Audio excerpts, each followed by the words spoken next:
అందశ్రీ గారు మరణం అనేది యావత్తు ప్రపంచంలో ఉన్నటువంటి కళాకారులకే కాక తెలంగాణ తల్లి కూడా తీరని దుఃఖాన్ని మిగిలించింది. తెలంగాణ తల్లి విముక్తి కోసము అందశ్రీ గారు తన రక్తాన్ని సిరా చుక్కలుగా మలిచి మాలాంటి కళాకారులకు ముఖ్యంగా ధూమ్ధామ్కు ఎన్నో అద్భుతమైనటువంటి ప్రజా పాటలు ఇచ్చినట్టు వ్యక్తి. ముఖ్యంగా మాకు మార్గదర్శకు కూడా ఇక్కడ నాగరాజు నేను ఇద్దరం కూడా 2001లో ధూమ్ధామ్ మొదలుపెట్టినప్పుడు ఒకటే మాట అన్నాడు, నానా మీకు 2 అక్షరాలు ఇస్తున్నా ధూమ్ధాము, అలాగే మీ ఇద్దరు ఇస్తున్నా, ఒకరిది ఆట ఒకరిది పాట కావాలి అని చెప్పేసి ధూమ్ధాము అక్షరాలు రూపొందించడం మొదలుపెట్టి తెలంగాణ రాష్ట్రం ఏర్పడే వరకు కూడా మా ధూమ్ధామ్తో ముందు నడిచిన వాడు.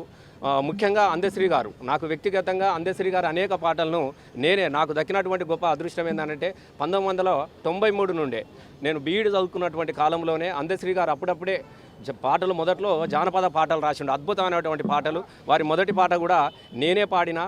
నాకు అదృష్టం ఏంటంటే వారిని కూడా మొదటిసారి ఆడియో రూపంలో కాకుండా వారి గొంతును కూడా అందులో కూడా వారి పాట కూడా పాడించిన. నాకు మొట్టమొదటిసారిగా అల్లి బిల్లి అంగూర తోట, నేను ఆడుకుంటా పోయే బండ్ల బాటల్లో పాడుకుంటూ పల్లె పాట, నేను చిన్నంగా చేరాలి సిద్దిపేట, నానా నీ జీవితంలో నీకు మొదటి పాట ఇస్తున్నా అని చెప్పేసి ఆ బండి పాట తను అనుకున్నటువంటి పాటల ప్రస్థానం మొదలైనటువంటి సందర్భంలో అనేక పాటలు అనేక జానపదాలు వారు కూడా నేను రూపొందించినటువంటి ఆడియో క్యాసెట్లో కూడా ఎల్లమ్మో జర జల్దీ తిరిగి రావాలని తొలిసారిగా గొంతు విప్పిండు రికార్డింగ్లో.